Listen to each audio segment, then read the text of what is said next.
My name is Edwin Juan Lopez.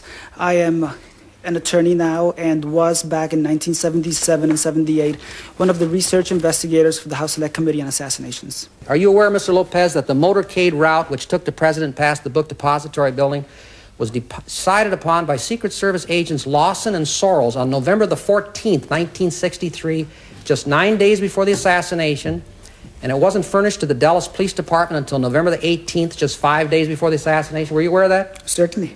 So these conspirators then, way back a couple months earlier, when they were hatching this conspiracy to frame Oswald, how extraordinarily lucky they were that a couple months later, the President of the United States happens to go to Dallas and drive slowly by Oswald's sixth-floor window with the top of the car down. Extraordinarily lucky. Isn't that right, sir? I wouldn't call it lucky. Mr. Hosty, have you been sworn? Yes, sir. Fine, thank you. If you would, please, sir. If you just come up here and have a seat. That's Hosty. Hosty, thank you. I'm sorry. I apologize. Mr. Right, Hosty, thank you.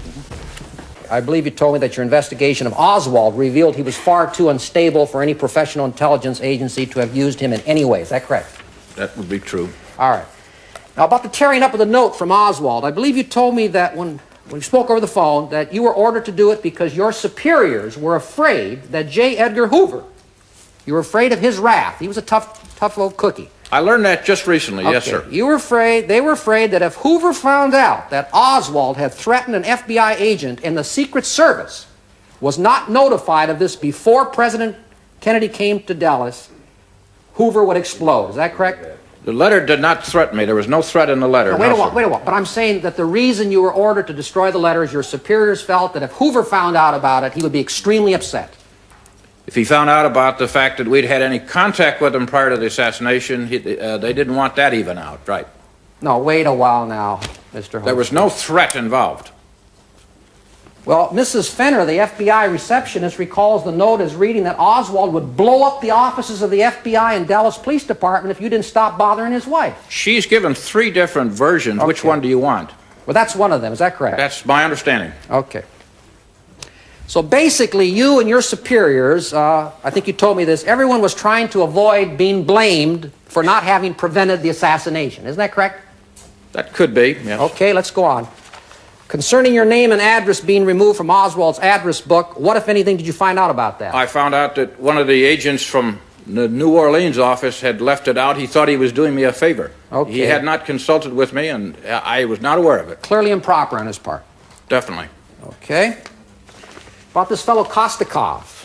You say he was a member of an assassination unit. Is that correct? He was the Western Hemisphere chief of Line V as in Victor, which is the section having to do with assassination, sabotage, and kidnapping. You told me, did you not, that you don't believe Kostikov knew who Lee Harvey Oswald was when Oswald came to the Soviet embassy? That is my understanding.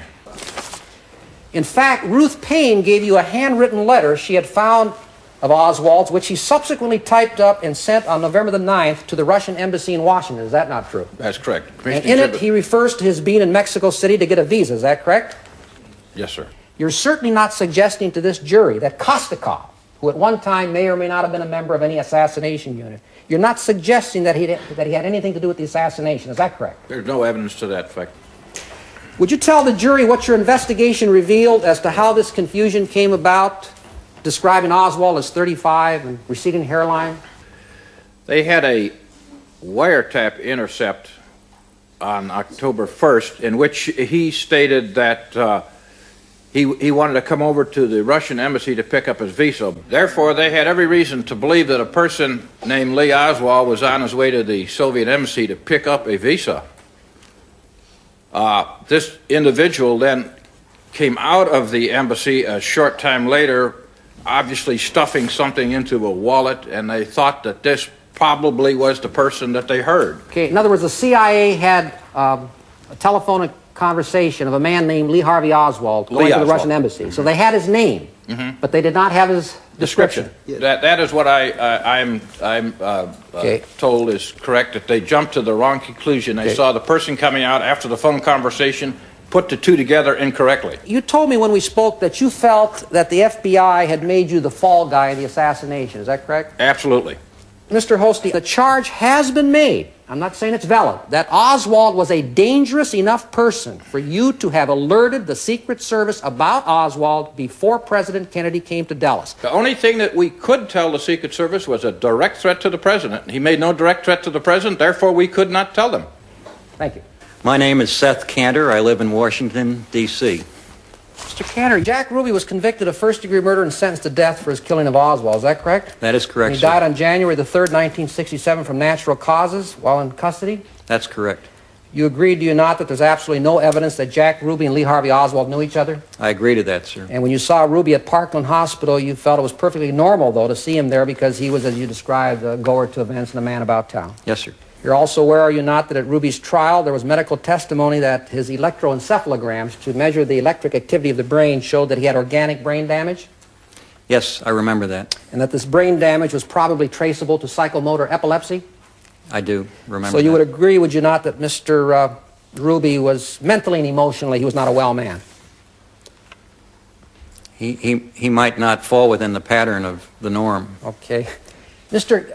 Cantor, you will agree, and you've so said, that the evidence is clear that Jack Ruby had a very deep affection for President Kennedy. There's all types of evidence of that. Yes, sir. And at the hospital where you saw Jack Ruby at Parkland Hospital, he had tears in his eyes. Is that correct? Yes, he was obviously under emotional strain. Yes, sir. And that he later said that he even felt worse than when his mother and father died? He did. Yes, sir. He also had a bizarre relationship with his dogs, did he not? I would say so. Well, yes, sir. he had as many as 10 dogs, one of Sheba, one of whom he called Sheba, and Sheba was his wife, and the other 9 were his children. Is that correct? That is correct. And he'd take them, particularly Sheba, wherever he went. Is that correct? Yes, she traveled with him constantly. In Yes. fact, Sheba waited patiently for him in his car while he went inside the police station and shot Oswald. Is that correct? That is correct. Mr. Cantor, you agree, do you not, that the general consensus of those like yourself who have studied Ruby is that Ruby thought he would be a hero to the world for having killed Oswald, a presidential assassin. Is that not true? I'm certain of it. Yes, sir. Okay. You've testified to phone calls that Ruby made to crime figures and some meetings he had with various crime figures. Is that correct? I did. But Ruby had been associated with these crime figures for many years. Yes, he had been. Okay. And he had regular contact with them throughout the years. Is that not true? No, that's not entirely true. Some of those calls that he made and some of the visits he received from some of those same people shortly before the assassination were with people who he'd been out of contact with for quite some time. Okay. Now, you're aware that the House Select Committee on Assassinations investigated these same phone calls that you testified to and concluded, quote, testimony to the committee supported the conclusion that Ruby's phone calls were, by and large, related to his labor troubles. Is that correct? Well, I don't, I can't out and out dispute it. It's just that these people who he was telephoning were well and deeply connected with the underworld. Mr. Cantor, are you implying to this jury that by Ruby's saying that he had something to say and he wanted to go to Washington, that he was referring to a conspiracy? Are you implying that to the jury? I hope that I'm implying, members of the jury, that Jack Ruby was maintaining that he had more information to reveal, yes. Okay. Now, I ask you this. How could you possibly say that, Mr. Cantor, when in the same identical testimony of Mr. Ruby before the Warren Commission, he specifically and expressly said that no one else was involved with him? So we know, Mr. Cantor, that when Jack Ruby was talking to the Chief Justice about going to Washington, he had to have been talking about something other than a conspiracy. I don't agree with that, sir. For one thing, one of his early attorneys, a man named Joe Tannehill from Jasper, Texas, told me that he was positive, and Mr. Tannehill was present during that interview with the Chief Justice, that Mr. Tannehill was positive that the room was bugged, Okay. that Ruby's words were being carried elsewhere, and that it was not a safe place for Ruby to be so He far didn't know as... that, but he suspected the room was bugged. All right. Well, That's why he wanted to go to Washington. Okay. that's correct. Did he ever testify or tell anyone why he wanted to go to Washington? I'm not aware of it. Okay. You're also aware that on the morning he shot and killed Oswald, Sunday, November the 24th, 1963, Ruby got a phone call at his apartment from one of his strippers asking him to wire her some money. Is that correct? That is correct. And you believe this actually took place. Is that correct? I do believe it. And the evidence does show that Ruby left his apartment, went down to the Western Union office, and sent a money order to this girl at 11:17 that morning. Is that correct? That is correct. And Ruby murdered Oswald at 11:21. Is that correct? That is correct. Ruby has always maintained that the actual decision to do it was a spur-of-the-moment thing when he went to the police department after he had sent the money order at the Western Union office. You're aware of that? That's what he said. Yes, sir. After sending the money order at 11:17, how long do you estimate it would have taken Ruby to walk to the police department and get down to the basement where he killed Oswald at 11:21? Less than 2 minutes. Thank you very much, sir.